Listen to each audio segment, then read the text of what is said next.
শরণাগত ভজনব্রত চিরপালন চরণম।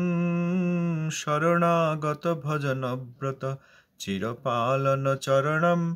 সুকৃতালয় সরলাশয় সুজনাখিল বরণম।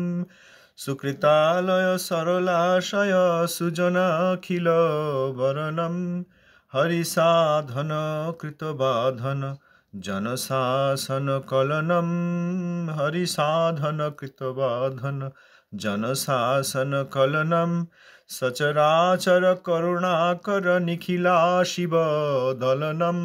সচরাচর করুণাকর নিখিলা শিব দলনম। শুভদোদয় দিবসে বৃষরবিজানি যদয়িতম। শুভদোদয় দিবসে বৃষ রবিজানি যদয়িতম। প্রণমামি চ চরণান্তিক পরিচারক সহিতম। প্রণমামি চ চরণান্তিক পরিচারক সহিতম। শ্রী গৌরধামাশ্রিত শুদ্ধ ভক্তং রূপানুগদ্যং নিরবদ্য রূপং বৈরাগ্য ধর্মোজ্জ্বল বিগ্রহং তং বন্দে প্রভুং গৌরকিশোর সঙ্গম। বন্দে প্রভুং গৌরকিশোর সঙ্গম। পতিত পাবন শ্রী শিল গুরু মহারাজ কি জয়। পতিত পাবন জগৎগুরু প্রভুপাদ শ্রী শিল ভক্তি সিদ্ধান্ত সরস্বতী গোস্বামী ঠাকুর কি জয়। শ্রী শিল প্রভুপাদের পার্শ্বদবৃন্দ দশমদস্থান আচার্য বৈষ্ণব বৈষ্ণববৃন্দ কি জয়। শ্রী শিল গৌরসদাস ভাজি মহারাজ শিল ভক্তিনাথ ঠাকুর মহাশয় শিল জগন্নাথ দেব ভাজি মহারাজ কি জয়। শ্রী শ্রী রূপানুরাজ্য বড় কি জয়। ভয়ানন্দী ও সমাগত ভক্তবৃন্দ কি জয়। শ্রী শিল প্রভুপাদ অনুকম্পিত মহামহোপদেশক শ্রীশ্রীমৎ সুন্দরানন্দ বিদ্যাবিনোদ প্রভু সংকলিত পরমগুরু শ্রী গৌরকিশোর।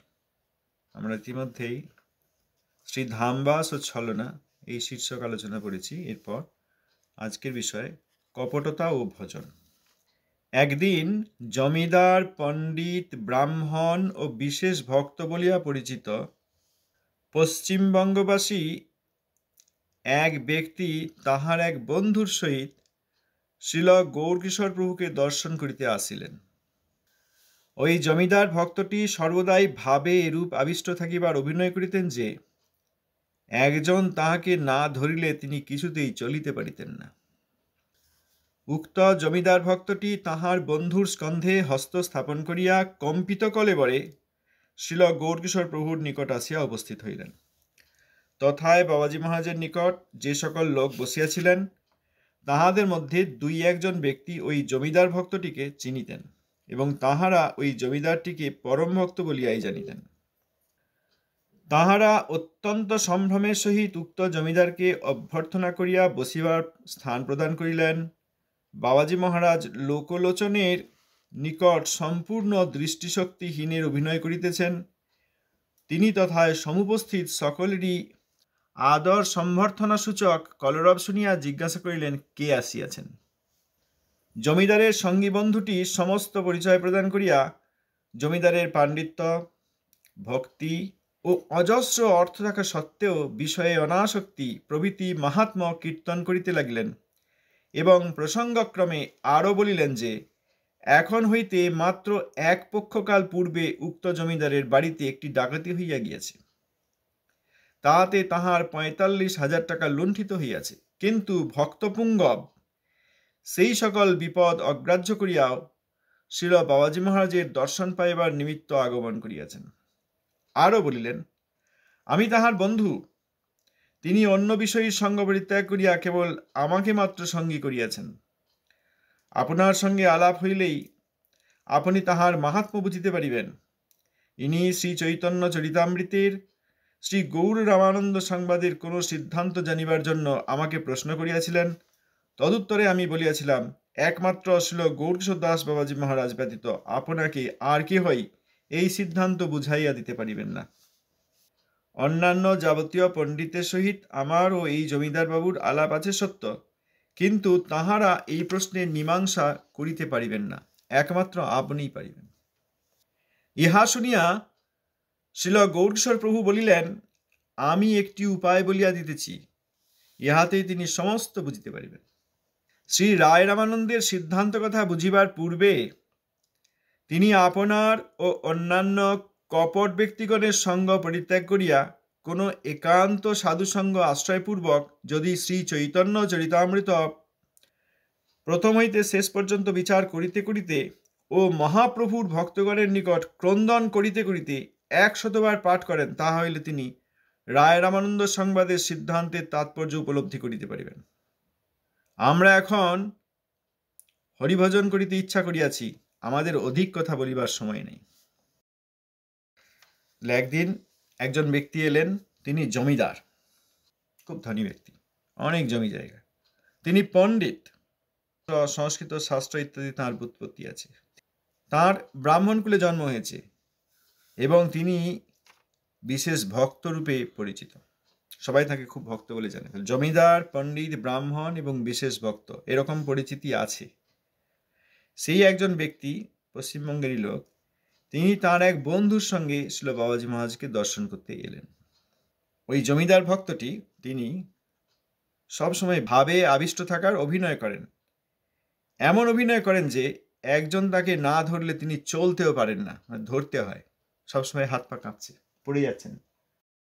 ওই জমিদার ভক্তটি তার একজন বন্ধুর স্কন্ধে কাঁধে হাত দিয়ে কম্পিত কলবরে কাঁপতে কাঁপতে, হাত পা গা সব কাঁপছে, শরীর কাঁপছে, কাঁপতে কাঁপতে শ্রীল বাবাজি মহারাজের নিকট এসে উপস্থিত হলেন। এমনি একা চলতে পারেন না, ওই জন্য একজন বন্ধুকে নিয়ে এসছেন, বন্ধুর কাঁধে হাত দেওয়া আছে, তবুও তিনি কাঁপছেন, হাত পা গা সব কাঁপছে। এসে বাবাজি মহারাজের কাছে এলেন। সেখানে বাবাজি মহারাজের নিকট যেসব ব্যক্তি ছিলেন, বাবাজি মহারাজের কাছে আরও কিছু ব্যক্তি ইতিমধ্যেই ছিলেন, তাদের মধ্যে 2-1 ব্যক্তি ওই জমিদার ভক্তটিকে চিনতেন এবং তারা ওই জমিদারটিকে পরম ভক্ত বলেই জানতেন। বাবাজি মহারাজের কাছে আসছেন, বাবাজি মহারাজের কাছে বসে রয়েছেন, এরকম 2-1 ব্যক্তিও জানেন যে এই জমিদারটি পরম ভক্ত।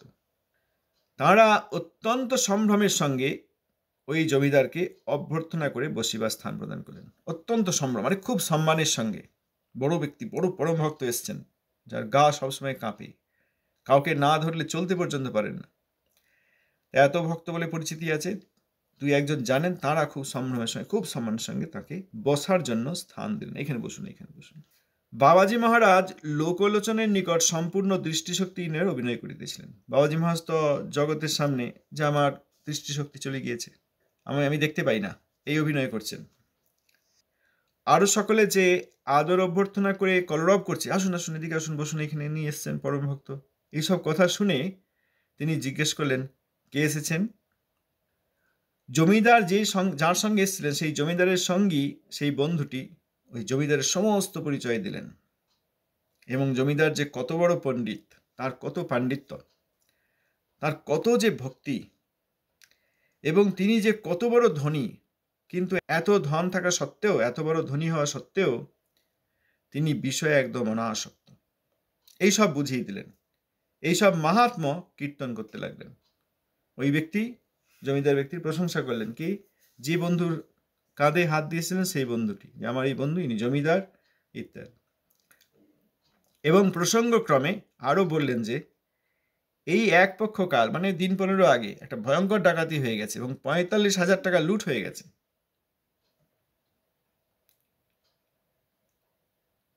তখন 45,000 টাকার অনেক মূল্য, অনেক দিন আগে, তো 1900 সালের কাছাকাছি, 1905-10 এরকম সময়। তো সেই সময়ে অনেক টাকা লুট হয়ে গেছে, 45,000 টাকা লুট হয়েছে একমাত্র 15 দিন আগে, তবুও তিনি সেই সবে কোনো দুঃখিত হননি। ভক্ত পুঙ্গব, মানে ইনি জমিদার, আমার বন্ধু, এই সমস্ত বিপদ অগ্রাহ্য করেও তিনি আপনার কাছে এসেছেন, আপনার দর্শন পাওয়ার জন্য এসেছেন। সেই বন্ধুটি আরও বললেন, আমি তার বন্ধু, তিনি অন্য সব বিষয়ে সঙ্গ পরিত্যাগ করেছেন এবং একমাত্র আমাকেই সঙ্গী হিসেবে গ্রহণ করেছেন। আরও অনেক বন্ধু বিষয় আছে, আরও জমিদার, এরকম ধনী ব্যক্তি আরও আছে, তাদের সবাইকে ত্যাগ করে কেবল আমাকেই বন্ধু স্বীকার করেছেন। আপনার সঙ্গে আলাপ হলে হে বাবাজি মহারাজ, আপনিও বুঝতে পারবেন যে এনার কত মাহাত্ম্য। আরও বললেন, ইনি শ্রী চৈতন্য চরিতামৃতের শ্রী গৌর রামানন্দ সংবাদের কোনো সিদ্ধান্ত জানার জন্য আমাকে প্রশ্ন করেছিলেন। শ্রী চৈতন্য চরিতামৃতে গৌরসুন্দর এবং রায় রামানন্দের যে বার্তালাপ হয়েছে গোদাবরী নদী তীরে কভুরে, শ্রী চৈতন্য চরিতামৃতে মধ্যলীলা 8ম পরিচ্ছেদে এই কথা আছে। তা শ্রী চৈতন্য চরিতামৃতের শ্রী গৌর রামানন্দ সংবাদের কোন একটি সিদ্ধান্ত জানার জন্য আমাকে প্রশ্ন করেছিলেন। সেই উত্তরে আমি বলেছিলাম একমাত্র বাবাজি মহারাজের উত্তর দিতে পারবেন, আর ছিল গৌরদাস বাবাজি মহারাজ ছাড়া আর কেউ আপনাকে এই প্রশ্নের উত্তর দিতে পারবেন না। এই জন্যই তো বাবাজি মহারাজের কাছে এসছেন। এই কথা বলতে চাইছেন বন্ধু, যে এই জন্যই আপনার কাছে এসছি। আরও অনেক পণ্ডিতদের আমরা চিনি, উনিও চেনেন, আমিও চিনি, বহু পণ্ডিত চিনি, কিন্তু তাদের কাছে আমরা যাইনি, তারা পারবেন না, আপনিই পারবেন। এইটা শুনে বাবাজি মহারাজ বললেন, আমি একটা উপায় বলে দিচ্ছি, এতেই সব বুঝতে পারবেন। শ্রী রায় রামানন্দের সিদ্ধান্ত কথা বোঝার আগে তিনি, অর্থাৎ ওই জমিদারবাবু, তিনি আপনার এবং অন্যান্য কপট ব্যক্তিদের সঙ্গ পরিত্যাগ করুন। দেখুন, আপনার এবং অন্যান্য কপট ব্যক্তিগণের সঙ্গ পরিত্যাগ করে কোনো একান্ত সাধুসঙ্গ আশ্রয়পূর্বক যদি শ্রী চৈতন্য চরিতামৃত প্রথম থেকে শেষ পর্যন্ত বিচার করতে করতে ও শ্রীমন মহাপ্রভুর ভক্তগণের নিকট ক্রন্দন করতে করতে 100বার পাঠ করেন, তাহলে তিনি রায় রামানন্দ সংবাদের সিদ্ধান্তের তাৎপর্য উপলব্ধি করতে পারবেন। তাহলে যে ব্যক্তি বললেন যে আমার এই বন্ধু, আমরা অনেক পণ্ডিত জানি কিন্তু তাদের কাছে যাইনি, রায় রামানন্দের সংবাদের প্রশ্ন থাকলে আমি কেবল আপনার কথা বলেছি, এই জন্য আপনার কাছে নিয়ে এসছি। তা বাবাজি মহারাজ তো তাকেও গুরুত্ব দিলেন না। আমরা হলে তো খুব আপ্লুত হয়ে পড়তাম। আমাদের এখন যেসব প্রচারকরা দেখা যায় এদিক ওদিক চারিদিকে, জরাসন্ধের দিকেও আবার এই কালযবনের দিকেও, সঙ্গে সঙ্গে এই সুযোগটি লুফে নিতেন এবং যিনি নিয়ে এসছেন তাকে খুব প্রশংসা করতেন, ভালো করে বসতে দিতেন, ভালো ভালো খাবার দিতেন প্রসাদের নামে, খুব সম্মান আরম্ভ যেত, খুব বন্ধুত্ব আরম্ভ যেত। এখনকার বর্তমানে যেসব প্রচারকরা আছে বেশিরভাগ ভক্তিবিরোধী প্রচারক, তারা এই করতেন। তাহলে এখানে যে বন্ধুটি এত প্রশংসা করে নিয়ে এলেন এবং বললেন কোনো পণ্ডিত পারবেন না, বাবাজি মহারাজ কেবল আপনি পারবেন বলে আপনার কাছে নিয়ে এসছি, বাবাজি মহারাজ বললেন ঠিক আছে, আমি উপায় বলে দিচ্ছি। তাহলে এই জমিদার বাবু, মানে এই ব্যক্তি, ইনি আপনার সঙ্গ পরিত্যাগ করুন এবং আপনার মতো আরও যে অনেক কপট ব্যক্তি আছে তাদের সবার সঙ্গ পরিত্যাগ করুন। তিনি আপনার ও অন্যান্য কপট ব্যক্তিগণের, যিনি নিয়ে এলেন এত প্রশংসা করলেন, তাকেই বলে দিলেন আপনি কপট এবং আপনার মতো আরও অনেক কপট এনার বন্ধু আছে, এই সব সঙ্গ পরিত্যাগ করতে হবে। আপনার সঙ্গ পরিত্যাগ করতে হবে, আপনার ন্যায় আরও অনেক কপট ব্যক্তি আছে তাদের সঙ্গ পরিত্যাগ করতে হবে। তারপর একান্ত সাধুসঙ্গ আশ্রয়পূর্বক, একান্ত সাধুসঙ্গ, একান্ত সাধুসঙ্গ অর্থাৎ যে সাধু কৃষ্ণৈক শরণ, অনন্য শরণ গ্রহণ করেছেন এবং ভজনানন্দী, তার সঙ্গে একান্ত সঙ্গ হোক, এক্সক্লুসিভ অ্যাসোসিয়েশন। একান্ত সাধুসঙ্গ আশ্রয়পূর্বক শ্রী চৈতন্য চরিতামৃত প্রথম থেকে শেষ পর্যন্ত বিচার করতে করতে এবং শ্রীমন মহাপ্রভুর ভক্তগণ, ভক্ত এবং পার্ষদ ভক্তগণ, তাঁদের শ্রীচরণে ক্রন্দন করতে করতে, তাঁদের শ্রীচরণে কাঁদতে কাঁদতে প্রথম থেকে শেষ পর্যন্ত 100বার শ্রী চৈতন্য চরিতামৃত পড়ুন, তাহলেই রামানন্দ রায়ের সংবাদ, রায় রামানন্দ সংবাদের সিদ্ধান্ত, এর তাৎপর্য তিনি উপলব্ধি করতে পারবেন। তারপর কি বলেন বাবাজি মহারাজ, আমরা এখন হরিভজন করিতে ইচ্ছা করিয়াছি, আমাদের অধিক কথা বলিবার সময় নেই, সময় নেই, বেশি কথা বলার সময় নেই। ইয়া বলিয়া বাবাজি মহাশয় সকলকে উচ্চৈশ্বরে হরিনাম করিবার জন্য আহ্বান করিলেন এবং স্বয়ং উচ্চৈশ্বরে কীর্তন করিতে লাগিলেন। বর্তমানে তথাকথিত যারা ভণ্ডের দল, তারা এইটিকে একটা বিরাট সুযোগ হিসেবে নিয়ে, কারণ এত বড় একজন জমিদার এসছেন, যিনি আবার পণ্ডিত, ব্রাহ্মণ কুলে জন্ম হয়েছে যার, এবং যিনি পরম ভক্ত বলে পরিচিত আছেন, সবসময় হাত কাঁপছে, গা কাঁপছে, টলছেন, কেউ না ধরলে চলতে পারেন না, এইরকম ব্যক্তি তাকে পাওয়া গেছে, আর কি চাই? ব্রাহ্মণ, পণ্ডিত, ধনী, জমিদার, ভক্ত বলে পরিচিত ইত্যাদি, এবং আগ্রহ রয়েছে, রামানন্দ রায়ের কথা শুনতে এসছেন। এইরকম যদি আজকাল কেউ পেত, যাদেরকে আমরা সব ভক্ত প্রচারক মনে করছি, তারা লুফে নিত সুযোগটা। আর যে ব্যক্তি তাকে নিয়ে এসছেন তিনি একমাত্র বন্ধু হয়েছেন, জমিদার বাবু আর সব বিষয়ীদের সঙ্গ পরিত্যাগ করে তাকে একমাত্র বন্ধু করেছেন। তিনি বলেছেন, অনেক পণ্ডিত থাকলেও আপনার প্রশ্নের উত্তর কেউ দিতে পারবেন না, চলুন বাবাজি মহারাজের কাছে। তাহলে এত আনুগত্য রয়েছে যাকে ডেকে আনা হয়নি, যিনি নিজেই এসছেন, সেরকম ব্যক্তি পেলে আমাদের তো আর অনেকেরই আর চিন্তা থাকতো না। বর্তমানে যারা রয়েছেন তাদের আর কোনো চিন্তা থাকতো না, পেয়ে গেছি একদম হাতে। আর বাবাজি মহারাজ বললেন, আপনি করুন। যিনি নিয়ে এলেন তাকে কপট, অন্যান্য আরও অনেক কপট ব্যক্তি আছে তাঁর পরিচিত, তাদের সঙ্গ সম্পূর্ণরূপে ত্যাগ করতে বললেন একান্ত সাধুসঙ্গ করুন। একান্ত সাধুসঙ্গ আশ্রয়পূর্বক প্রথম থেকে শেষ পর্যন্ত পড়ুন, আর মহাপ্রভুর ভক্তগণের শ্রীচরণে ক্রন্দন করুন। মহাপ্রভুর ভক্তগণের শ্রীচরণে ক্রন্দন মানে ওই কাউকে না দেখিয়ে। গৌর সুন্দরের পার্ষদগণ, রামানন্দ রায়, স্বরূপ দামোদর, রূপ গোস্বামী পাদ, সনাতন গোস্বামী পাদ আদি, এনাদের শ্রীচরণে, প্রভুপাদ ছিল সরস্বতী ঠাকুর, আমাদের যেটা করা উচিত, প্রভুপাদ ছিল সরস্বতী ঠাকুর, প্রভুপাদের শিষ্যগণ, পরম বৈষ্ণবগণ একান্তভাবে অন্তরে কাউকে না দেখিয়ে কেউ যেন জানতে না পারে, মহাপ্রভুর ভক্তগণের নিকট ক্রন্দন করিতে করিতে 100বার পাঠ করুন। ওই লোকের সামনে হয় নাকি? তাহলেই রামানন্দ রায় রামানন্দের সংবাদের গুরু তাৎপর্য, সিদ্ধান্তের তাৎপর্য সব উপলব্ধি করতে পারবেন। আর কাউকে বলে দিতে হবে না। উপলব্ধি করতে পারবেন মানে কি, এই প্রত্যেকটা শব্দ সময় দিয়ে পড়লে আরও ভালো করে বোঝা যাবে। উপলব্ধি করতে পারবেন মানে আর কারো কাছে শুনে নিতে হবে না, যে এনার কাছে একটু শুনে নিই, প্রয়োজন নেই, নিজেই উপলব্ধি করতে পারবেন।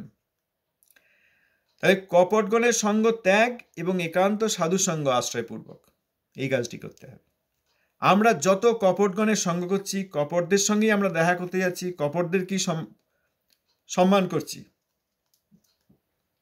আর তথাকথিত প্রচারকরা এই সব লোকজন খুঁজছে, কার পয়সা আছে, কার নাম আছে, কার রূপ আছে, কে ভালো নাচতে পারে, কে ভালো হারমোনিয়াম বাজাতে পারে। সব হরিভক্তি থেকে অনেক দূরে চলে গেছে। বিভিন্ন দেশ থেকে সব লোকজন নিয়ে আসা হয়েছে, তাদেরকে ছেড়ে দেওয়া হয়েছে, কোনো শুদ্ধ বৈষ্ণবের আনুগত্য করেন নাই, আর এই সর্বনাশ করে দিচ্ছেন সব, নিজেদের এবং সকলেরও।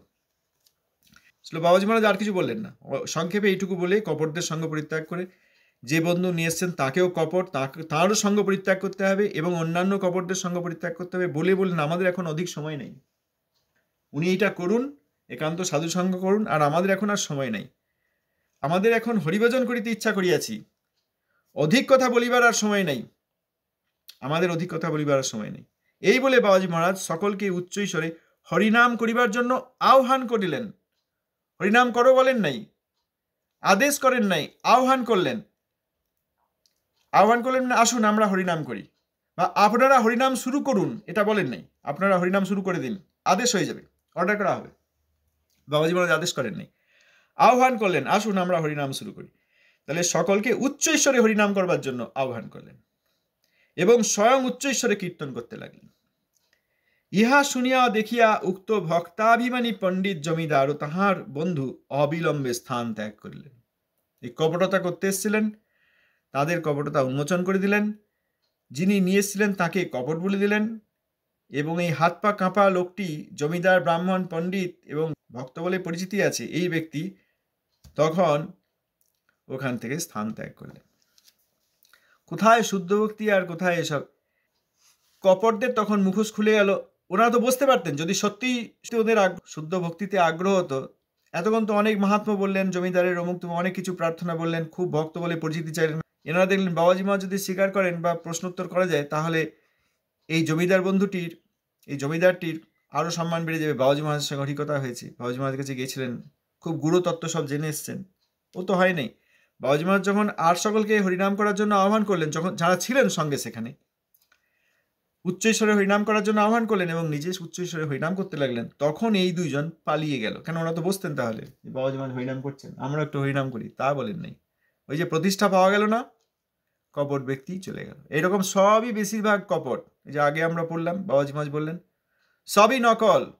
ব্রজে এইসব ভজনানন্দীর নাম রয়েছে, এইসব রয়েছে, এইসব অনেক ভজন করে বলে শোনা যাচ্ছে, এনার নাম আছে, ওনার নাম আছে, এসব নাম ধরে ধরে জিজ্ঞেস করলেন, বাবাজি মহারাজ সব নকল। আর আমাদের চোখে কোনো ধারণা নেই, আমরা না তো কোনো দিন আমাদের সিদ্ধান্ত বুঝতে পেরেছি, না তো কোনো শুদ্ধ সাধুর সঙ্গ করেছি। যত বৈষ্ণব বিদ্বেষী, ভক্তি বিরোধী, কপট, কনক কামিনী, প্রতিষ্ঠাকামী লোকগুলোকে আমরা সম্মান করেছি, তাদেরকেই হৃদয়ে বসিয়েছি। ব্রহ্মচারী, সন্ন্যাসী, প্রচারক, দীক্ষাগুরু, শিক্ষাগুরু, ভক্ত, বৈষ্ণব, এইসব ভেবে আমরা কি করে চিনতে পারবো? এই জন্য আমরা বাবাজি মহারাজের এইসব চরিত্র এবং তার শিক্ষা থেকে পড়ার চেষ্টা করছি। সময় হয়ে গেছে। ধন্যবাদ, প্রণাম।